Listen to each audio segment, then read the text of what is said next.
when the scene where Margaret gets to say, ironically, with tears running down her face, "I'm a woman," always made me cry. So wonderful to talk to you about this movie.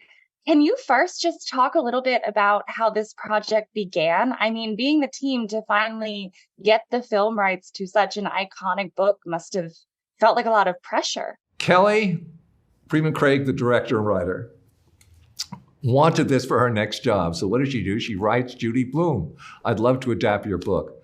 Fortunately, Judy Blume had seen Edge of 17, which is a movie Kelly and I both worked on. And we went out to see her. And immediately we went out to see her. It wasn't going to be letters back and forth. We wanted to take advantage of the opportunity. And that day when we went to see her, she right then, she gave us the rights that she had been holding for 50 years. That's amazing. And what were the biggest challenges you found in adapting the book for a film? Filling it out, filling out the mother character, giving her a story. I think those are the challenges. Preserving the book, honoring the book. I think that's what it was all about. But having the two other generations happen as well, mom and grandma, was the big thing with the adaptation. Something that really stood out to me about the movie is its pacing. It really seamlessly goes through an entire year while still having all of these really sort of in-depth special moments. What was that sort of balancing act like to include so much, but still keep up the pace and, not drag it out too long? That's two editing rooms working long hours for 6 months apiece.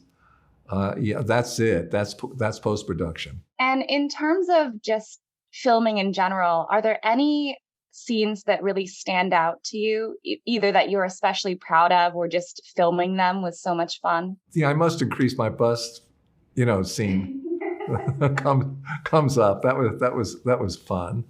And then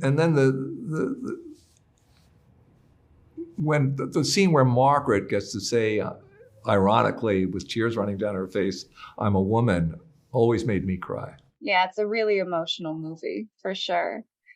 What were the elements from the book that maybe couldn't make it in that you were a little disappointed didn't, or did that happen at all? It doesn't hit me that happened. That doesn't hit me. Well, it's probably a good thing. Yeah. I think we got all we loved in. I think that all the things people love about the book in. And I think there was a delicacy in Margaret talking to God, and I think that was very challenging, just to make that natural. It was sort of loosened up when she first talks to God. She said, "I've heard a lot about you," and so it sort of started us well. Did you always have that sort of mechanic in mind of how she was going to talk to God, or was adapting? No, there was endless conversation about that. When she would move her lips, endless conversations. It was just, that we saw that as the most challenging thing. Thank you so much for taking the time to talk with me. It was great to meet you and talk about the movie. Oh, great to see you, and keep that lighting. Thank you. It makes me go blind a little bit, but not too much.